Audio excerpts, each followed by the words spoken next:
हम श्री गुरोः श्रीयुतापदकमलं श्रीगुरून् वैष्णवांच श्रीरूपं साग्रजातं सहगण रघुनाथान्वितं तं सजीवं साद्वैतं सावधूतं परिजनसहितं कृष्ण चैतन्यदेवं श्रीराधा कृष्णपादान् सहगण ललिता श्रीविशाखान्वितं च नमो ॐ विष्णुपादाय कृष्णप्रेष्ठाय भूतले श्रीमते भक्तिवेदान्त स्वामिन् इति नामिने नमस्ते सरस्वते देवे गौरवाणी प्रचारिणे निर्विशेष शून्यवादी पाश्चात्यदेशतारिणे नमो महावदन्याय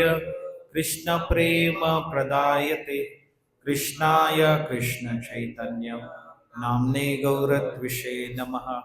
हे कृष्णा करुणा सिंधो दीनबन्धो जगत्पते गोपेश गोपिकान्त राधाकान्त नमोस्तुते तप्त कांचन गौरांगी राधे वृंदावनेश्वरी वृषभानुसुते देवी प्रणमामि हरिप्रिये वाञ्छाकल्पतरुभ्यश्च कृपा सिन्धुभ्य एव च पतितानां पावनेभ्यो वैष्णवेभ्यो नमो नमः।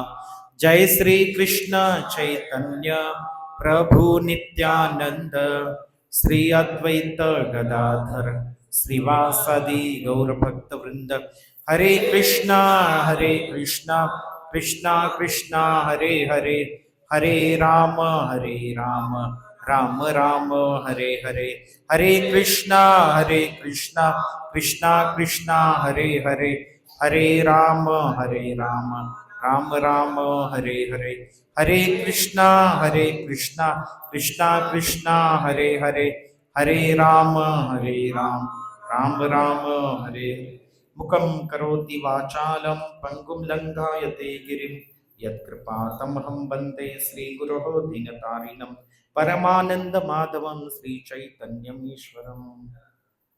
हरे कृष्णा। तर येत्या 27 मार्चला संपूर्ण विश्वभरामध्ये रामनवमी महोत्सव साजरा होत आहे। त्यानिमित्ताने भगवान श्री रामचंद्र त्यांचे दिव्य अद्भुत गुण त्यांच्या लीला यांच्याविषयी थोडं आपण श्रवण आणि कीर्तन केलं पाहिजे। तर भगवंतांचं गुणगान करणारे अनेक श्लोक आहेत, त्यापैकी एक आहे लोकाभिरामं रणरंगधीरं राजीवनेत्रं रघुवंशनाथं कारुण्यरूपं करुणाकरं तं श्रीरामचंद्रं शरणं प्रपद्ये। हा जो श्लोक आहे भगवद्गीतेतला, भगवंतांनी जो सांगितलेला आहे, भगवंत अर्जुनाला असा उपदेश करत आहेत। काय उपदेश करत आहेत?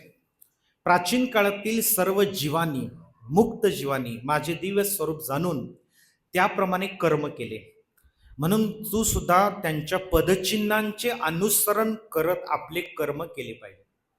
तर हे फार महत्वाचं आहे। भगवान श्री रामचंद्र मुळात कशासाठी अवतरले येत नाही ते का, की सर्व मानव जातीला, मनुष्य समाजाला आदर्श आचरणाचा धडा शिकवण्यासाठी।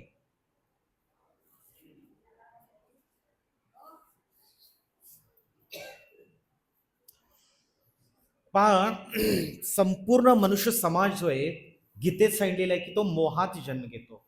नुकतंच जन्मलेलं बाळ आहे, त्याला काहीच ज्ञान नसतं, आपण कुठून आलो, काय पुढं कसं कर्म करायचं काही ज्ञान नसतं। म्हणून जीवनाच्या आरंभीच्या टप्प्यापासून त्याला ट्रेनिंगची, प्रशिक्षणाची, ज्ञानाची गरज असते। आणि मग जीवन कशा प्रकारे कर्म करीत, आदर्श कर्म करीत जीवन जगलं पाहिजे याचं एक गाईडलाईन, एक रोडमॅप त्याला म्हणतात इंग्लिशमध्ये, रोडमॅप त्याला माहीत असला पाहिजे। म्हणून भगवंत स्वतःच्या आचरणातनं हा धडा किंवा ही शिकवण घालून देण्यासाठी अवतार घेतात। म्हणून या ठिकाणी म्हणले की मनुष्याने अशा महात्म्यांचं पदचिन्हांचं अनुसरण करत जीवन जगलं पाहिजे. वाटेल तसं कर्म नाही करायचं सांगितले. भगवद्गीतेमध्ये काय सांगितलेले, यद यद यद आचरती श्रेष्ठस्तत्तत देवे तरोजनः. म्हणजे महाजन किंवा श्रेष्ठ व्यक्ती, भगवंत किंवा भगवंताचे प्रतिनिधी, भगवंताचे शुद्ध भक्त, ज्या पद्धतीनं त्यांनी कर्म केले त्यांच्या पावलावरती पाऊल ठेवून माणसाने तसंच मार्गक्रमण केलं पाहिजे किंवा आपलं जीवन यापन केलं पाहिजे. वाटेल तसं कर्म करून, पाप कर्म करून किंवा त्याला विकर्म म्हणते, आपण मागच्या वेळी बघितलं, विकर्म कर्म जीवन जो जगतो तो स्वतःच्या जीवनाचा नाश करत आहे. कारण मनुष्य जीवन जे आहे ते वाटेल तसं कर्म करण्यासाठी मुक्त नाही होत आपण, मोकळे आपण नाही, आपल्यावर बंधन आहे. आणि मनुष्याने त्या चाकोरीमध्ये राहून जीवन जगायला पाहिजे. पण भगवान श्रीराम जे आहेत हे युगानयुगातल्या लोकांसाठी एक आदर्श आहे. ते सर्व थरातल्या लोकांसाठी रामायण जे आहे ना आपल्याला शिकवतं की आदर्श जीवन कसं जगलं. गृहस्थ आदर्श ब्रह्मचारी आश्रम, जसं 4 आश्रम आहेत. मनुष्याने पहिली 25 वर्ष ब्रह्मचारी आश्रम, परत 25 वर्ष गृहस्थ आश्रम, परतची 25 वर्ष वानप्रस्थाश्रम, परत 25 वर्ष संन्यासाश्रम. मग असं जीवन त्याने आदर्श जगत मग तो धर्म, अर्थ, काम आणि मोक्ष अशा टप्प्याटप्प्यानं तो पुढे जाऊ शकतो. म्हणजे आत्मसाक्षात्कार किंवा भगवत प्राप्ती ही अशी एकाएकी होत नाही. म्हणजे आज आपल्याला ज्ञान प्राप्त झालं गीतेचं म्हणजे आपल्याला काहीतरी साक्षात्कार झाला असं नाही होत. साक्षात्कार कसा होतो, टप्प्याटप्प्यानं होतो. जसं लहान मुलाला पण शाळेत घातल्यावरती काय लगेच तो ज्ञानी झाला आणि लगेच त्याला सॉफ्टवेअर इंजिनियर झाला असं होतंय का? नाही, त्याला टप्प्याटप्प्यानं प्रत्येक टप्प्यावरती त्याला शिक्षण, त्याचं ट्रेनिंग, मग तो फेल होणार, पुन्हा त्यानं चुका होणार, त्या चुकातनं तो पुन्हा शिकणार, असं करत करत करत तो परफेक्शन म्हणजे परिपूर्णत्व गाठतो.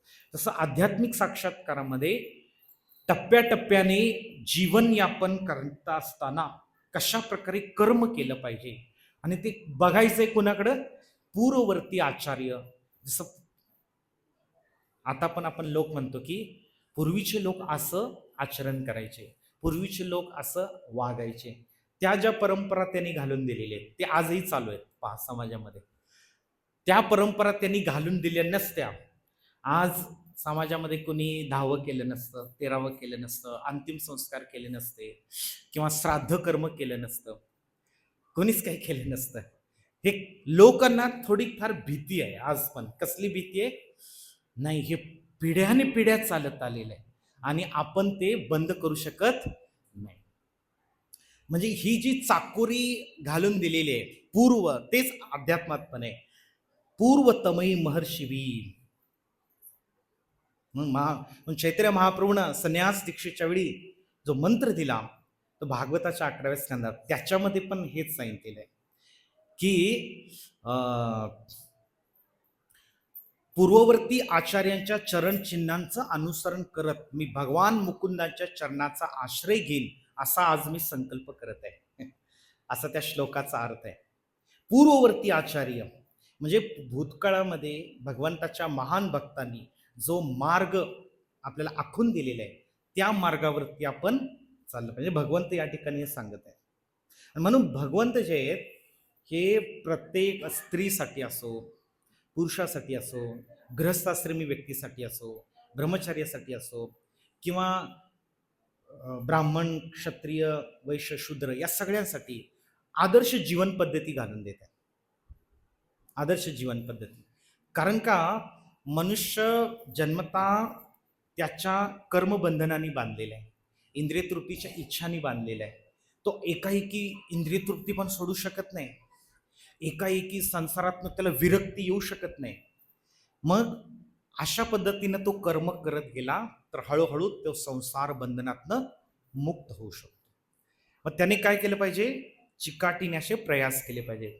जसं भगवान श्रीराम आहेत, भगवान श्रीरामाने प्रत्येक टप्प्यावरती एक मोलाची शिकवण दिलेली आहे आणि सगळ्या मानवजातीसाठी भगवंतांनी आदर्श, सर्वोत्तम आदर्श नीतिमूल्य शिकवलेले. नीतिमूल्य म्हणजे काय माहितीये का, की जी मूल्य, व्हॅल्यूज म्हणतात त्याला इंग्लिशमध्ये, जी मूल्य माणसाने त्याच्या चरित्रामध्ये अंगी बाणवली पाहिजे चरित्रामध्ये, तर तो उत्तम चारित्र्यवान व्यक्ती होतो.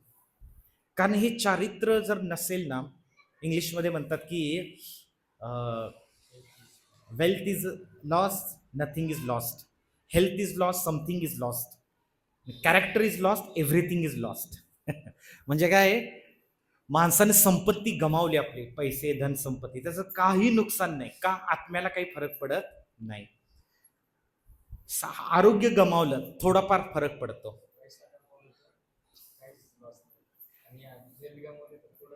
थोडस आहे, थोडासा लॉस आहे.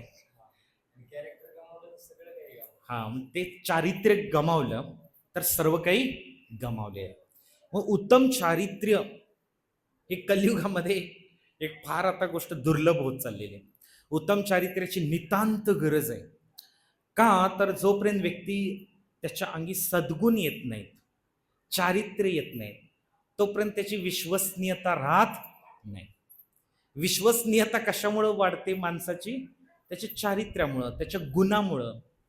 आणि हे सद्गुण जे आहेत ते पण माणसाने प्रयास करून अंगी बांधवायचे. काय करायचे? प्रयास करून अंगी बांधवायचे. असं नाही की ते आपोआप कुठनं तरी येणार आहे.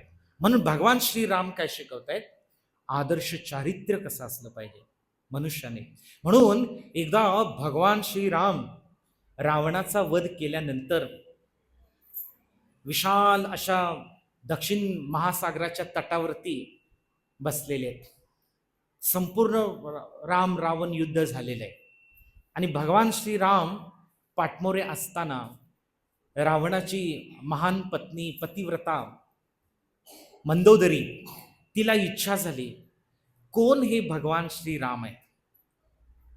आणि त्यांचा अद्भुत प्रताप, त्यांचा अद्भुत पराक्रम, त्यांचे अद्भुत गुण श्रवण केल्यानंतर मंदोदरीला इच्छा झाली, भगवान श्रीरामांनी माझ्या एवढा महापराक्रमी पतीचा वध केला, असा व्यक्ती कोण आहे, त्याचं मला दर्शन करायचंय.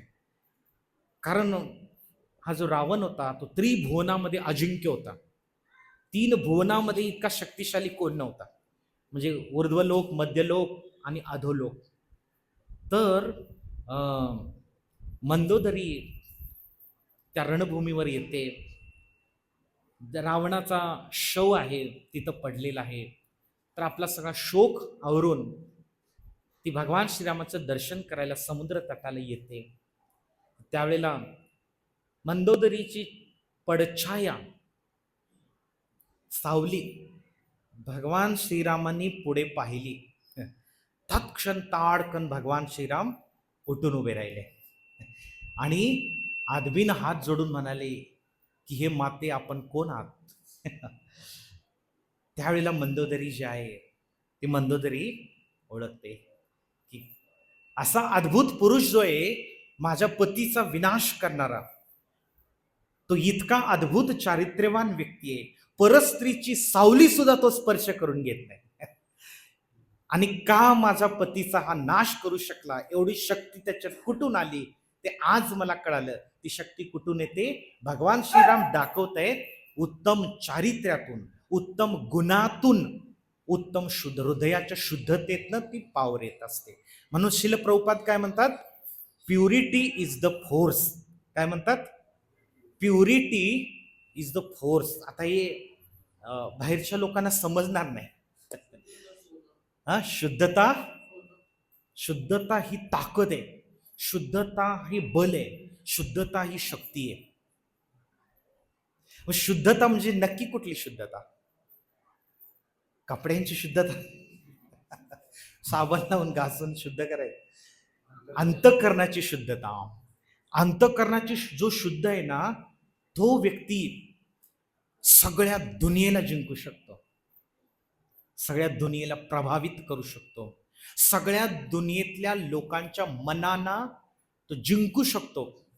अशा व्यक्तीला ना दुनिया अशा व्यक्तीपुढे झुकते, त्याला प्रणाम करते जो व्यक्ती शुद्ध आहे. प्रभुपाद एकदा मुंबईमध्ये होते आणि मुंबईमध्ये विमानतळावरती फॉरेनमधनं प्रचार करून अनेक अनेक विदेशी शिष्यांना घेऊन आले आणि मग त्यांचं जोरदार स्वागत आणि हजारो लोक, भारतीय लोक स्वागताला आले होते. आणि ते सगळे लोक स्वामीजी पुढे आल्यावरती प्रभुपादांच्या चरणी दंडवत प्रणाम करायला लागले. प्रभुपादांचे पायांना स्पर्श करायला लागले. तर प्रभुपाद आपल्या विदेशी शिष्यांना म्हणाले, का माहिती काय म्हणाले? हे सगळे लोक बघताय ना, हे माझे का चरण स्पर्श करू इच्छित आहेत, का माझा चरणाचा स्पर्श करतायत माहितीये का तुम्हाला? ते विदेशी शिष्यांना विचारतायत प्रभुपाद.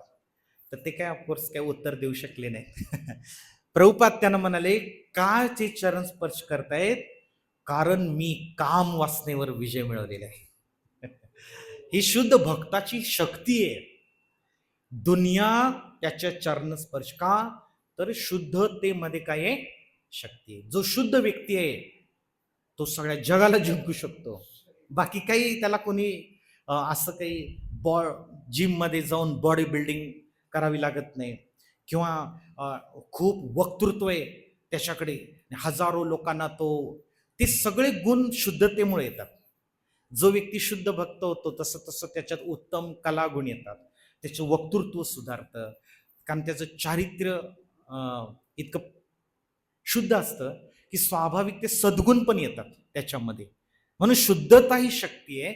आणि प्रभुपादांनी आपल्याला शुद्धता वाढवायला सांगितले. आणि शुद्धता, अंतःकरण शुद्ध करायचं आहे तर त्याला काही अशी काही जादूची कांडी नाही किंवा काही असं साबण नाहीये कुठला हे शुद्ध करायला.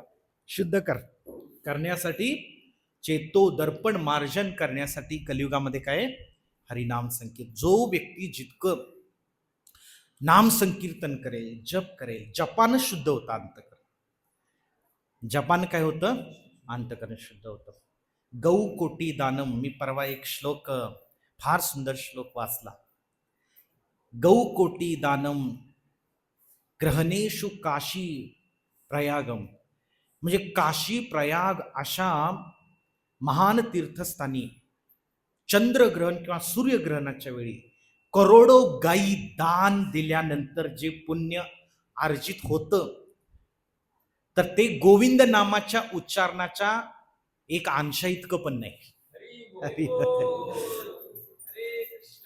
हरे कृष्णा कृष्णा कृष्णा हरे हरे, हरे राम राम राम. तर इतकं गोविंद नामाचं महात्म्य. कारण याच्यातले सगळा संसार शुद्ध होऊ शकतो, संसारातले जीव शुद्ध होतात. म्हणून दक्षिण भारतामध्ये एक रामानुजाचार्य पाद म्हणून फार मोठे संत भगवंताचे मान भक्त होऊन गेले. काय नाव त्यांचं? श्रीपाद रामानुज आचार्य. तर हे 1000 वर्ष झाले. आणि कांचीपुरम म्हणून मोठं धाम आहे, कांचीपुरम जवळ श्री पेरुमबुदूर म्हणून गाव आहे, तिथं त्यांचा जन्म झाला. आणि मग ते पुढं महान वैष्णव आचार्य झाले. तर रामानुजाचार्य हे साक्षात भगवान लक्ष्मणांचे अंशावतार आहेत असं म्हणतात. म्हणून अनुज म्हणजे धाकटा भाऊ. अनुज म्हणजे काय? जसं भगवान राम लक्ष्मणला हे प्रिय अनुज म्हणायचे, हे प्रिय अनुज. अनुज म्हणजे धाकटा, अग्रज म्हणजे थोरला. तर लक्ष्मण हे धाकटे भावले, राम अनुज कोण झालं? लक्ष्मण. तर लक्ष्मणाचे अवतार आहेत ते. आणि म्हणून त्यांनी इतकी त्यांच्यामध्ये आध्यात्मिक पॉवर होती, हजारो लोकांना ते भक्त बनवू शकले, वैष्णव बनवू शकले, इतकी त्यांच्याकडे शक्ती होती. पण त्यांनी सुद्धा सगळ्या मानव जातीला एक शिकवण दिलेली आहे, आदर्श भक्तिमय जीवन. म्हणले ना पूर्ववर्ती आचार्य, पूर्ववर्ती आचार्यांच्या चरणचिन्हाचं पालन केलं पाहिजे. म्हणून रामानुजाचार्य जे आहेत ना, तर ते हालाकी युगप्रवर्तक आचार्य आहेत, एका विश्वगुरु आहेत, ते विश्वगुरु होते त्या काळात. ते असे असले तरी सुद्धा ते छोट्या छोट्या सेवा करत गुरूंचा आश्रय घेऊन त्यांनी भक्तीमध्ये प्रगती कशी करावी शिकवलेली आहे. कांचीपुरम इथे भगवान वरदराज म्हणून भगवान विष्णूंचे फार दिव्य दिव्य देशम आहे. म्हणजे भगवान विष्णूंचे प्राचीन विग्रह आहेत. वरदराज, वर देण्यामध्ये जे राजा आहेत त्यांना वरदराज म्हणतात. तर हे कांचीपुरमला भगवान वरदराज यांची सेवा करायची. आणि तुम्हाला माहिती आहे का, तर ते कांचीपुरमला वरदराजांचे जे मुख्य पुजारी होते त्यांचं नाव कांचीपूर्णा. काय नाव? कांचीपूर्णा. आणि ते भगवंतांची सेवा करायचे. भगवंतांना चामर पंख्यानं असं गरम गरम, आता गरमी आहे, गरमीच्या दिवसामध्ये तेव्हा काही कूलर नाही, AC नाही, तर भगवंताची सेवा ते कांचीपूर्णा कशी करायची माहिती का, असं थंड पाण्यामध्ये तो चामर बुडवायचे, जसं आपण चामर करतो भगवंतांना, तर चामर बुडवायचे थंड पाण्यात आणि भगवंतांना वारा घालायचे तासन तास. आणि हे रामानुजाचार्य त्यावेळेला कांचीपूर्णांचा त्यांना लळा लागला होता. का तर ते महान भक्त आहे आणि रामानुजाचार्यांना पण भक्तीचं, भगवंताचं इतकं तीव्र आकर्षण आहे, स्वाभाविक त्यांना कांचीपूर्णांना सारखा संघ घ्यावासा वाटायचं. हे कांचीपूर्णा इतके महान भक्त होते की 24 तास ते कृष्णाशिवाय काही चर्चा करत नसतात. कृष्णाविषयी बोलायचे, कृष्ण कथा बोलायचे, भगवंताचं नाम कीर्तन करायचे, भगवंताची सेवा 24 तास, बाकी अन्य कोणतंही काम नाही. हे रामानुजाचार्यांना त्या कांचीपूर्णांचा सहवास, त्यांचं संगत इतका आवडायचं की काही ना काही बहाणा करून त्यांच्याकडे जाईल. आणि रामानुजाचार्य ज्या वेळेला त्यांच्याकडे म्हणाले मला भगवंताची सेवा द्या, तेव्हा त्यांनी काय सेवा दिली, तुम्ही काय करा, वरदराज भगवंतासाठी रोज एक पाण्याचा मटका भरून आणा. आणि ते जायचे पाण्याचा मटका भरून विहिरीवरती आणि तिथनं मटका भरून भगवंताच्या सेवेला आणा. आता हे किती हलकी सेवा आहे बघायला गेलं, पण ती हलकी सेवा भगवंताच्या दृष्टीनं हलकी नाही. ते शिकवत आहेत, एवढे महान आचार्य आहेत. पुढे जाऊन ते श्रीरंगमला त्यांच्या गुरुच्या मठाचे अधिपती झाले, मठाधिपती, हजारो शिष्य झाले, ते विश्वगुरु झाले. पण त्यांनी छोट्या छोट्या सेवा करत आपण कशा पद्धतीनं भक्तीमध्ये सर्वश्रेष्ठ शुद्ध भक्ती प्राप्त करू शकतो हे शिकवण देत आहेत ते. हे रामानुजाचार्य पुढे जेव्हा श्रीरंगम मठामध्ये गेले आणि महान आचार्य झाले, त्यानंतर त्यांना असं समजलं की दूर तिरुमालवली असं एक दक्षिण भारतामध्ये खूप कन्याकुमारीच्या जवळ तिकडे एक गाव आहे आणि तिथं गोष्टीपूर्णा म्हणून महान साधू आहे. रामानुजाचार्यांना समजलं की हे गोष्टीपूर्णा इतके भगवंताचे शुद्ध भक्त आहेत, काय आहेत, भगवंताचे इतके शुद्ध भक्त आहेत की त्यांच्याकडे असा एक कुठला तरी मंत्र आहे, असा एक मंत्र आहे की तो मंत्र एकदा जरी उच्चारण केला तरी तो व्यक्ती तिथल्या तिथं शुद्ध होतो एकाच उच्चारणाने. आणि तो व्यक्ती काय होतो, सर्व पाप फळातनं मुक्त होऊन त्या व्यक्तीच्या मध्ये भगवत प्रेम संचार आणि तो व्यक्ती प्रेमाश्रू ढाळत आनंदाने नृत्य करत भगवंताचं कीर्तन करत संसारात विरक्त होतं, असं त्याने ऐकलं एकाच महामंत्राच्या उच्चारणाने बस.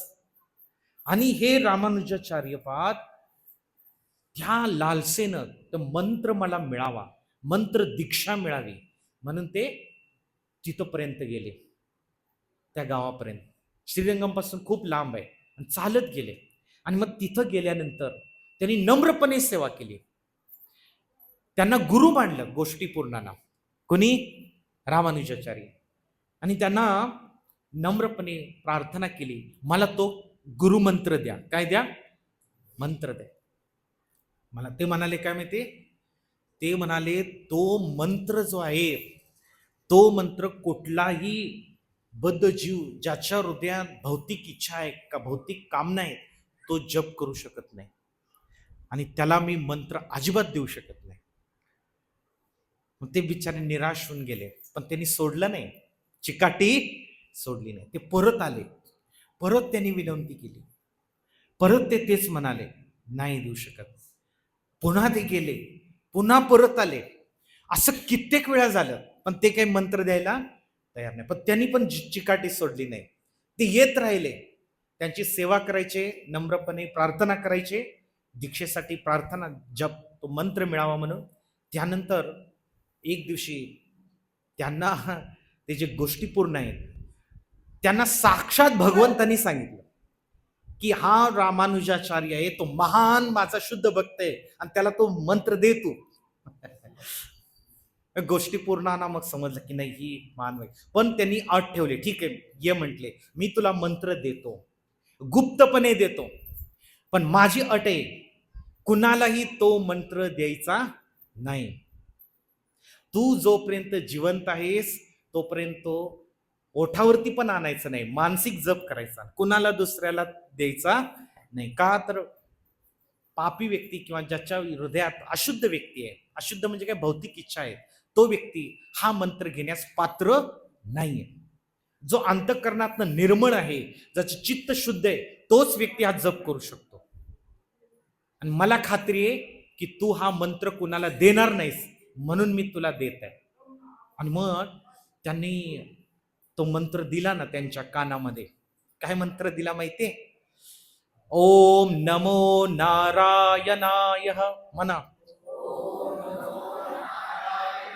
ओम नमो नारायणाय, ओम नमो नारायणाय.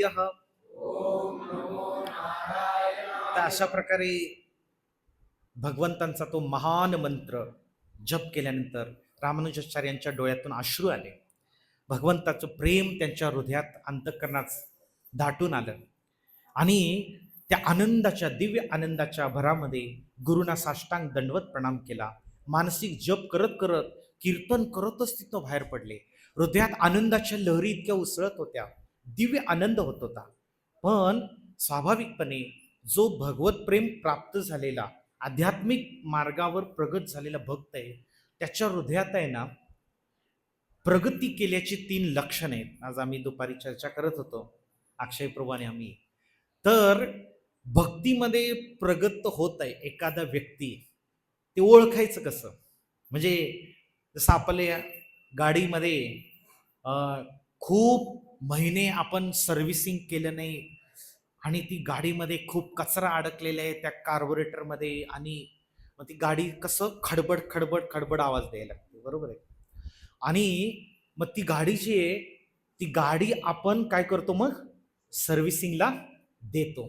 मग गाडी सर्व्हिसिंग करून आल्यानंतर स्वच्छ अंतर्बाह्य स्वच्छ झाली, त्यावेळेला त्या गाडीच्या मध्ये बसल्यानंतर त्या ड्रायव्हरला अनुभूती होते. कसली अनुभूती होते?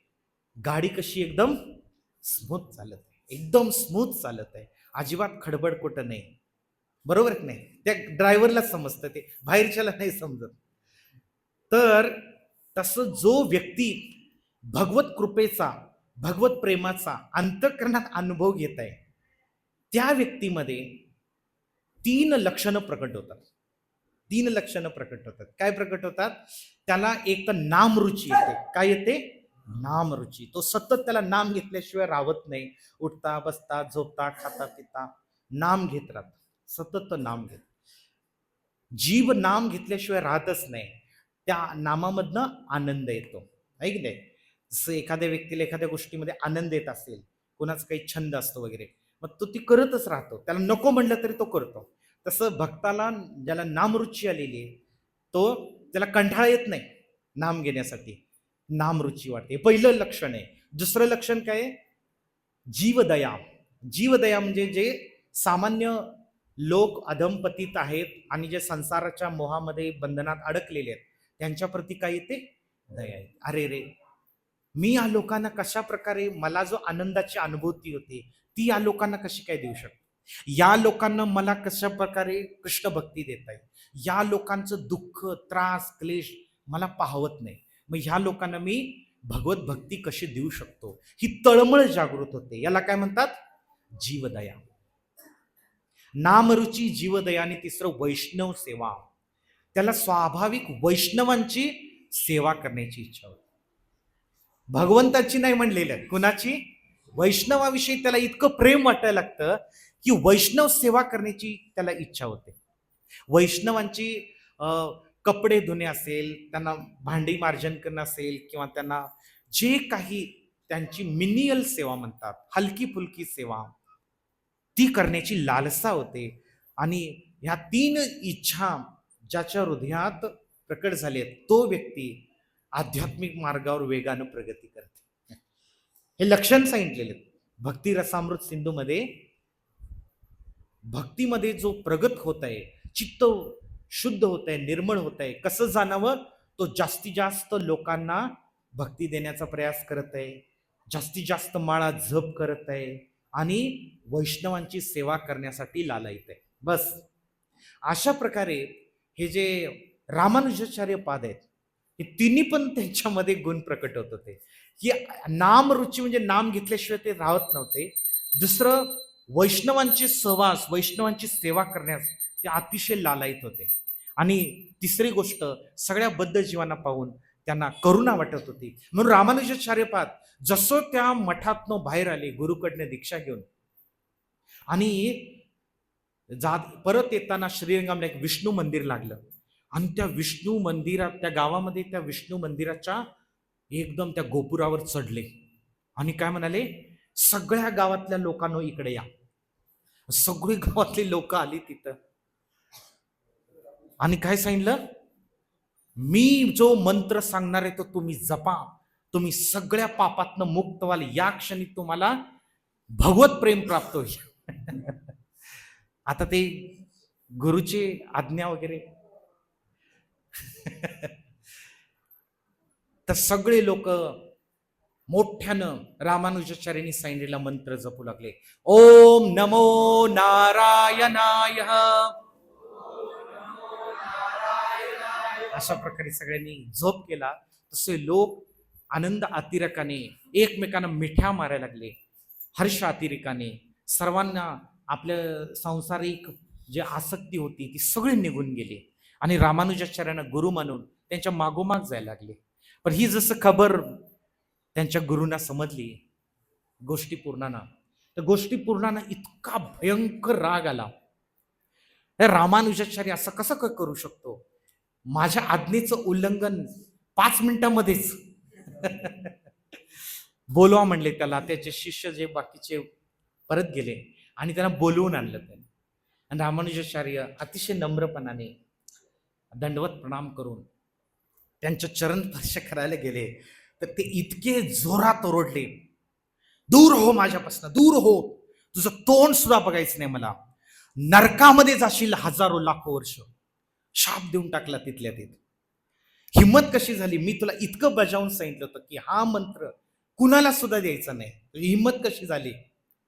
तुला माहितीये का, गुरुची आज्ञा केल्यानंतर व्यक्ती नरकात जातो. ते रामानुजाचार्यांच्या डोळ्यातून पाणी आलं, आणि ते आपल्या गुरुंना नम्रपणे प्रणाम करून म्हणाले की गुरुदेव, मी नक्कीच जाणतो, मला हे माहिती आहे की गुरुच्या आज्ञेचं उल्लंघन केलं नाही पाहिजे, तर तुमच्या आज्ञेचं मी उल्लंघन केलेलं आहे, आणि तुम्ही मला हवी ती शिक्षा देऊ शकता. आणि हा जो मंत्र तुम्ही दिला होता, तुम्ही सांगितलं होतं की हा महामंत्र जो एकदा उच्चारण करेल त्याचे सगळे पाप नष्ट होऊन तो व्यक्ती भगवंताच्या धामाला, वैकुंठाला, विष्णू लोकात जाईल. आणि मी जसं इथनं बाहेर पडलो तसं या सगळ्या जीवांप्रती मला इतकी दया वाटली की मला माहिती आहे की मी तुमच्या आदेशाचं उल्लंघन केलं तर मला लाखो वर्ष नरकामध्ये जावं लागेल, पण मी या सगळ्या लोकांना, हजारो लोकांना वैकुंठात जाण्याच्या बदल्यात मी एकटा नरकामध्ये गेलो तर ते मला मंजूर आहे. हे बघितल्यानंतर मग ते चकित झाले. गोष्टी पूर्ण, बापरे, माझा शिष्य इतक्या जीवदयेमध्ये इतका पुढे, बद्ध जीवांमध्ये करुणा दाखवण्यामध्ये इतका पुढे. तात्काळ त्यांचं हृदय परिवर्तन झालं. त्यांच्या डोळ्यातनं पाणी आल्याने त्यांनी आपल्या शिष्याला मिठी मारली. म्हणले की मी तुला ओळखू शकलो नाही, की हा जो मंत्र आहे तो गुप्त मंत्र आहे वेदांमध्ये दिलेला, आणि जो भौतिक इच्छा कामना संसार बंधनात अडकलेल्या लोकांनी उच्चारण्याकरिता ते पात्र नाही आहेत. पण तुझी करुणा इतकी, तुझं हृदय इतकं विशाल आहे की या सगळ्या जीवात्म्यांना उद्धार करण्यासाठी तू स्वतः त्यांच्याकरिता नरकात जायला तयार आहे. हे पाहून माझं हृदय इतकं द्रवलेलं आहे की मी तुझ्याकडनं शिकण्यासारख्या गोष्टी आहेत. त्यांचे गुरु म्हणाले रामानुजाचार्य, ते इतके थोर आचार्य होते रामानुजाचार्य. तर भगवंतांचं जे नाम आहे ते नाम इतकं शक्तिशाली आहे की भगवंताचा शुद्ध भक्त ते स्वतःकडे ठेवू शकत नाही. तो काय करतो, इतरांना तो देऊन त्यांचा उद्धार करण्याचा प्रयास करतो. आणि म्हणून रामायणामध्ये आपल्याला जीवदया शिकायला मिळते, भूतदया शिकायला मिळते, प्रजाहित दक्षपणा शिकायला मिळतो, उत्तम आदर्श चारित्र्य शिकायला मिळतं, आणि सर्व आपले आपतेष्ट असतील, प्रजाजन असतील, नागरिक असतील, त्यांच्या प्रती संवेदनशीलता शिकायला मिळते. भगवान श्रीराम जे किती संवेदनशील आहेत, एकमेकांप्रती किती संवेदनशीलता पाहिजे. आजकाल संवेदनशीलता नाही कोणाला शिव्या घातल्या तरी काही फरक नाही पडत आजकाल. संवेदनशीलता नाही, पण भगवान श्रीराम शिकत. एकदा अयोध्येमध्ये छतावरती भगवान श्रीराम, सीतामय्या, लक्ष्मण वनवासात गेलेले आहेत, आणि भगवंतांनी जसं अयोध्या नगरी सोडलेली आहे तसं अयोध्या वैरान वाळवंटाप्रमाणे झाले. कोणी खुश नाहीये. सगळ्यांचा आनंद, सगळ्यांचं जीवन राम आहे. राम जेव्हा निघाले वनवासाला, आखी प्रजा त्या शरयूच्या काठीवर आहे, शरयूपर्यंत आले, आणि ते म्हणले जाणारच नाही आम्ही माग, जाणारच नाही म्हणले माग. आम्ही माग गेलो तर काय, आमचं जीवन तुम्ही घेऊन चाललेलं आहे, आमचं प्राण तुम्ही घेऊन चाललेले, माग काय आमचं, माग काही नाही आमचं. ते घरदार, पत्नी, मुलं बाळ, जमीन जुमला, ते काही नाही, तुमच्या विना सर्व काही व्यर्थ आहे. म्हणून गोपी पण शून्यायितम जगत सर्वम गोविंद विरहेन मे.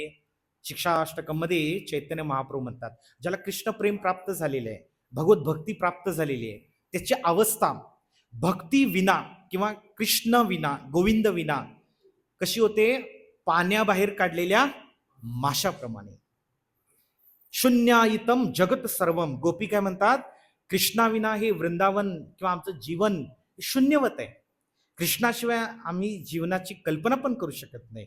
कसं तरी प्राणधान, आत्महत्या करायची नसते, कारण आत्महत्या केल्यामुळे पाप लागतं, ही शास्त्र आज्ञा आहे. म्हणून आम्ही हे प्राण टिकवून आहोत शरीरामध्ये, आणि आता जीवन जगण्याची अभिलाषा नाही. जसं कृष्ण वृंदावनच्या बाहेर गेले तसं ही गोपींची आणि व्रजवासींची अवस्था आहे. तसंच सेम भगवान राम वनवासामध्ये गेले तसं सगळी प्रजा फक्त भगवान राम सुमंतला म्हणाले, तू आम्हाला रथामध्ये शरयूपर्यंत सोडून ये, शरयूच्या पार केल्यानंतर परत आमच्या सोबत कोणी सुद्धा यायचं नाही. पण काही प्रजा कुठली ऐकायला तयार नाहीये. मग भगवंतानी खूप त्यांना विनंती केली, प्रार्थना केल्या, तसं करू शकत नाही तुम्ही, वापस जात नाही का, पण ते कुणी ऐकायला तयार नाही. मग शेवटी भगवंत मध्येच मध्यरात्री 2 वाजता उठले आणि सीतामय लक्ष्मणला उठवलं, कोणी उठायच्या आत इथनं शरयू नदी क्रॉस करून जायचंय, नाहीतर हे लोक आपला पिच्छा सोडणार नाहीत. भगवंत पटापट निघून गेले. मग सगळे उठून मग धाय मोकलून रडायला लागले, शोक करायला लागले. भगवंत गेले नाही का. तर भगवंत गेल्यानंतर अयोध्येमध्ये असं स्मशानासारखं भयान विरान वातावरण होतं. कोणी खुश नाहीये, कुठला सणवार नाही, कुठला उत्सव नाही, आणि सगळ्या लोकांचं जीवन जे आहे ते शुष्क निरर्थक झालेलं आहे.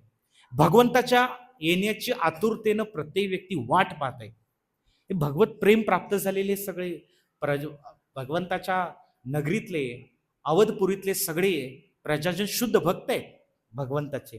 तिथे एक पण व्यक्ती नास्तिक नाहीये. आणि अशा परिस्थितीमध्ये एका रात्री वरती छतावरती कौशल्या माता, जी प्रभू रामचंद्रांची माता आहे, तर कौशल्या मातेला कुणाच्या तरी पावलांचा आवाज येतो वर छतावरती, आणि ती दासीला म्हणते की जाऊन बघून ये ग, कोण आहे वरती, एवढ्या मध्यरात्री कोण. कौशल्या मातेलाही तशी रात्रभर झोप नाही येत. सगळेचीच तशी अवस्था आहे. सगळ्यांना रात्रंदिवस प्रभू रामचंद्रांचा विरह जाणवतोय. त्यावेळेला दासी सांगते की महाराणीवरती श्रुतकीर्ती. श्रुतकीर्ती ही शत्रुघ्नची पत्नी आहे. श्रुतकीर्ती कोण आहे? शत्रुघ्नची पत्नी. या सगळ्या बहिणी आहेत. सीता, लक्ष्मणची पत्नी कोण? उर्मिला. भरतची पत्नी मांडवी आणि शत्रुघ्नची पत्नी श्रुतकीर्ती. तर जनक राजाच्याच भावांच्या या मुली आहेत. जे जनक महाराज होते नेपाळला त्या काळात, मिथिला अधिपती. तर सीतामातेचा विवाह झाल्यानंतर राम सीतांचा लगेच मग त्यांनी लक्ष्मण, भरत आणि शत्रुघ्नचा विवाह करून दिला. आणि भगवंताच्या सोबत लक्ष्मण गेले. तर लक्ष्मण ज्यावेळेला सुमित्रा मातेचा चरण स्पर्श करून भगवान राम म्हणाले मातेचा आज्ञा घेऊन ये. शिकवतेत भगवंतांनी पण सर्वात प्रथम आधी कौशल्या मातेचा आज्ञा घेतली. माते, तुला मला आज्ञा द्यावी लागेल, नाही का? आज्ञा द्यायला तयार नाही कौशल्या माता, पण प्रभू रामचंद्रांनी शपथ घातली, तुला मला आज्ञा द्यावी लागेल. धर्माकरिता, माझा अवतार धर्माकरिता आहे, धर्म पालन करायचं आहे मला. माझ्या पित्याचं वचन, कारण माझ्या पित्याची अपकीर्ती होईल आणि आपल्या श्रेष्ठ रघुकुळ वंशाची अपकीर्ती होईल, तर तुला मला आज्ञा. मग कौशल्या मातेची आज्ञा घेतली. तसं लक्ष्मणला म्हणे, लक्ष्मण तू जाऊन आधी मातेची आज्ञा आणि तुझ्या पत्नीची आज्ञा घेऊन ये. सुमित्रा मातेनं लगेच आज्ञा दिली, काय हरकत नाही, भगवान रामाची सेवा करण्यासाठीच तुझा जन्म आहे बेटा, आणि त्यामुळं मी तुला अजिबात तुझ्या सेवेपासून अडवणार नाही. पण लक्ष्मणचं हृदय भरून आलं कधी, ज्यावेळी तो सुमित्राच्या महालातनं बाहेर पडला आणि आपल्या पत्नी उर्मिलाच्या कक्षात जाणार. कारण का, आता उर्मिलाला सांगणार कसं? मातेनं तर आज्ञा दिली, पण उर्मिला मला आज्ञा देणार नाही. पण जसं लक्ष्मण आत जातात, पाऊल टाकताच, तर उर्मिला आरतीचं ताट घेऊन पुढं हजर. आणि लक्ष्मण भगवान काही बोलायच्या आत उर्मिला काय म्हणते की मी तुम्हाला क्षणभर सुद्धा प्रभू रामचंद्रांच्या सेवेपासून विनमुख होऊ देणार नाही, किंवा मी त्याच्यामध्ये आडवाटेला येणार नाही तुमच्या सेवेमध्ये. तुम्ही माझी कसलीही चिंता करू नका. तुमच्या पूर्ण वनवासामध्ये मी इथे कुशालीने राहीन, तुम्ही माझी चिंता करू नका. फक्त माझे आराध्य, परम आराध्य प्रभू श्रीराम आणि माता सीता यांची अहर्निश सेवा करा, त्यांच्या सेवेमध्येच माझं सुख आहे. हे रामायणातले व्यक्तिरेख आहेत. लक्ष्मणला फार आश्चर्य वाटलं उर्मिलाचा प्रभू रामांप्रती भक्तिभाव पाहून, आणि आनंदाने खुशालीने तिचा निरोप घेऊन आले. पण भरत जो आहे, भरत परत जाऊन येतो आणि शत्रुघ्न पण तिथंच. शत्रुघ्नची जी पत्नी आहे, तर ती पत्नी श्रुतकीर्ती, तिला बोलवतात कौशल्या माता, म्हणते तू एवढ्या रात्री काय करतेस, तू अजून जागी आहेस, आणि शत्रुघ्न कुठे आहे? कौशल्या माता काय विचारते, शत्रुघ्न कुठे आहे? तर ते श्रुतकीर्ती जे कौशल्या मातेच्या गळ्यामध्ये मिठी मारून रडत रडत सांगते, वर्ष झाली शत्रुघ्न महाराज माझे पतिदेव, त्यांचं मला दर्शन पण नाही. मग कौशल्या माता म्हणते, अरे असं कसं होईल, हे सगळा राज्यकारभार तर शत्रुघ्न नाही असं कसं होईल? शत्रुघ्नाच्या भरोशावर भगवान राम आहे तिथं. भरतच समजू शकते, भरत तर तिकडे नंदीग्राम मध्ये बाहेर, अयोध्येच्या बाहेर तपस्या करत आहे, कारण भरताने अशी प्रतिज्ञा केली की भगवान रामांना माझ्यामुळे वनवास घडलेला आहे, भगवान रामांना माझ्यामुळे ही झाडाच्या सालीची वस्त्र घालून एवढी फळं आणि कंदमुळं खाऊन तपस्या करावी लागते, तर मी तसंच 14 वर्ष कठोर तपस्या करणार, राजमहालातलं एक पण सुख घेणार नाही. राजवाड्यात पाऊल पण ठेवला नाही. राजवाड्यात त्यांनी पाऊल पण ठेवला नाही. पण शत्रुघ्नचं असं नाही, हे कौशल्या मातेला माहिती. कौशल्या माता म्हणते की शत्रुघ्न कुठे आहे. तेव्हा आता तिला कळतं की श्रुतकीर्ती सांगते की शत्रुघ्नचं दर्शन करून मला वर्ष होऊन घ्यावं. शत्रुघ्न गेला कुठं. त्यावेळेला सांगते की माझे पतिदेव तर त्यांनी पण राजवाड्यात पाऊल ठेवलेले नाही आतापर्यंत. ते कुठे आहेत, तर ते तिथंच आहेत भरतांच्या समोर. ते येतात दिवसा राजवाड्यात, दिवसा ते राजवाड्यात येतात. सगळं त्यांची जी काही नियत कर्तव्य आहेत, एक राजा म्हणून एक जबाबदारी सोपवलेली आहे प्रभू रामचंद्रांनी, ती एकदम नीटपणे पार पाडत आहेत. पण रात्री झोपायला ते महालात नाही. ते कुठे आहेत, लांब नंदीग्राम मध्ये.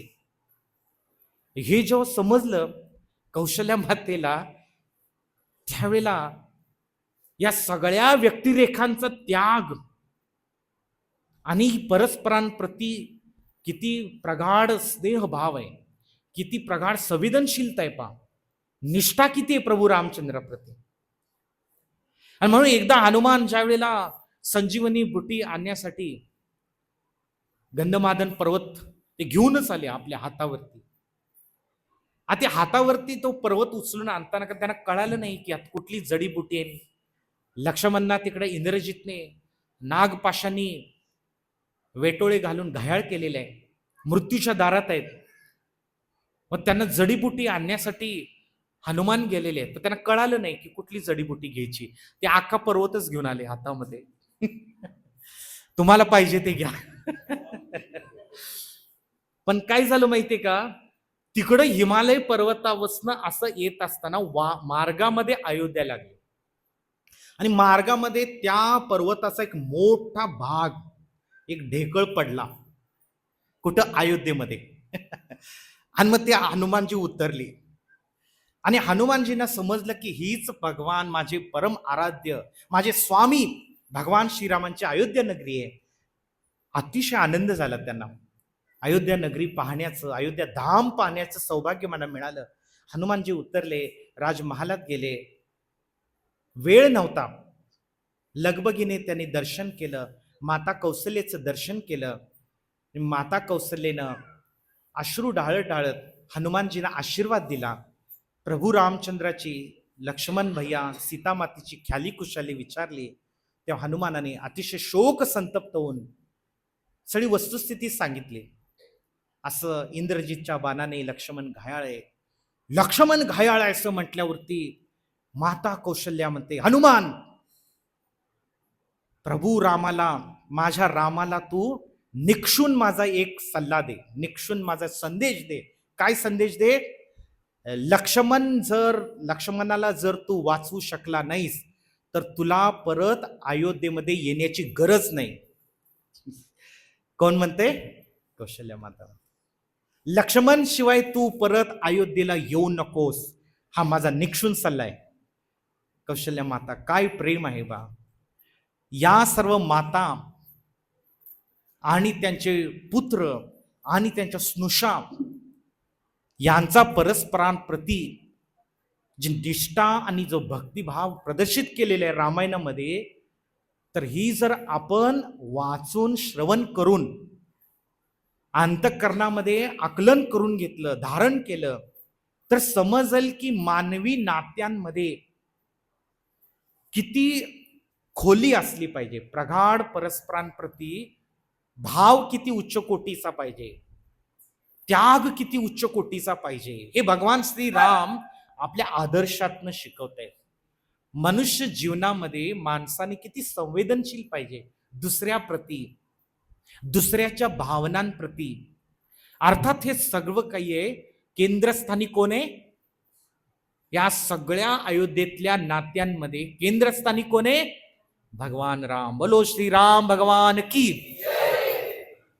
केंद्रस्थानी जेव्हा राम असतात, केंद्रस्थानी जेव्हा कृष्ण असतात, तेव्हा तिथं सगळे माणसं गुण्या गोविंदाने नातात, अन्यथा नाही राहू शकत.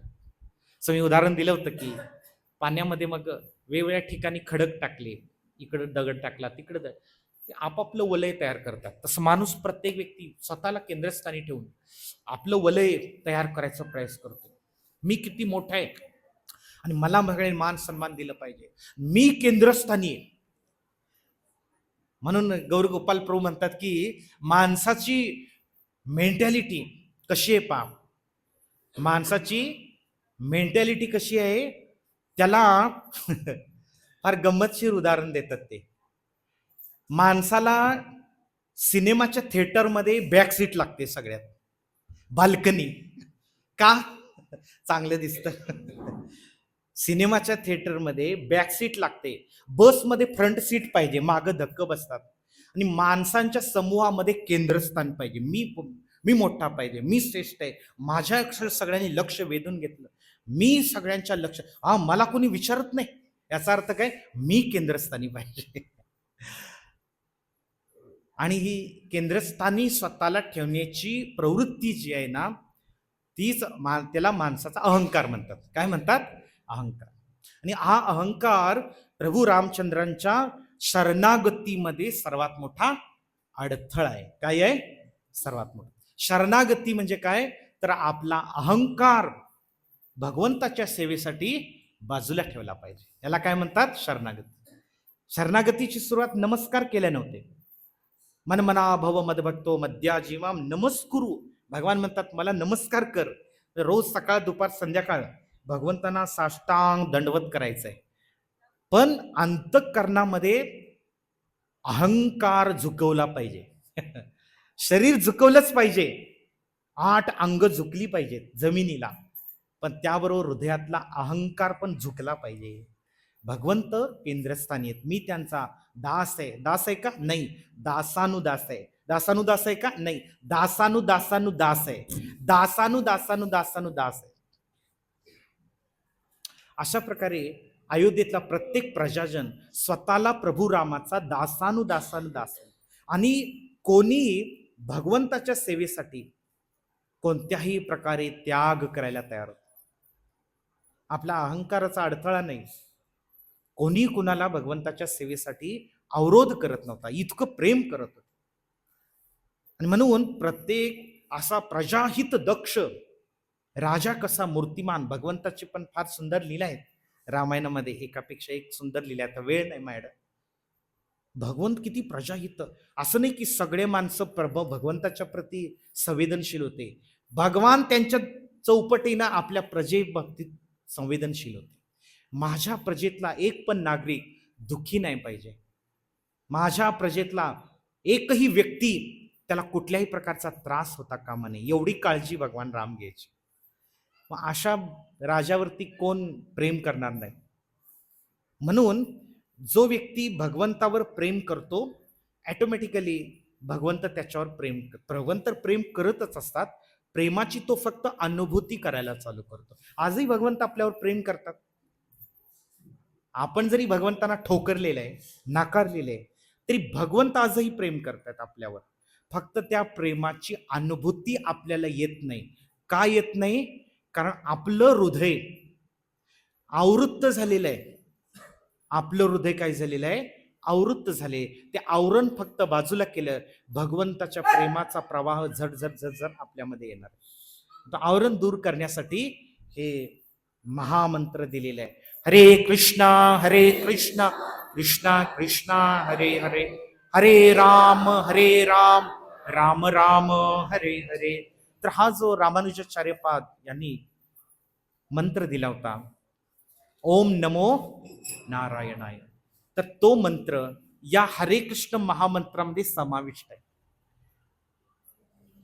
कारण का असं म्हटलेलं आहे, 1000 विष्णूंची नाम जो घेतो, म्हणजे विष्णू सहस्त्र नाम आहे ना, विष्णू सहस्त्र नाम कशी सुरुवात आहे त्याची?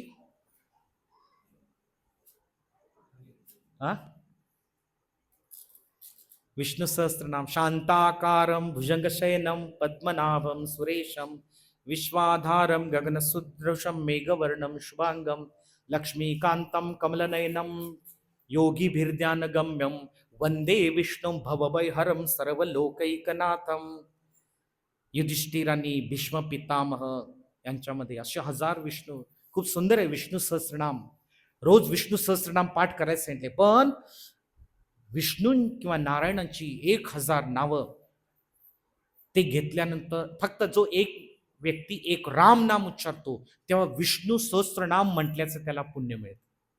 म्हणजे विष्णूंचे 1000 नाव घेतल्याचं पुण्य फक्त एक राम नाम जप केल्यानंतर. आणि एकदा कृष्ण नाम उच्चारण केल्यावर 3 वेळा राम नाम उच्चारण केल्याचं फळ मिळतं. म्हणजे एकदा कृष्ण नाम उच्चारण केल्यानंतर तुम्ही 3 वेळा विष्णू सहस्त्रनाम म्हटल्याचं पुण्य मिळतं. बोलो कृष्ण भगवान की. म्हणून हरे कृष्ण महामंत्रामध्ये कृष्ण पहिल्यांदा आहे. बोलो हरे कृष्णा कृष्णा कृष्णा हरे हरे, हरे राम राम राम हरे हरे.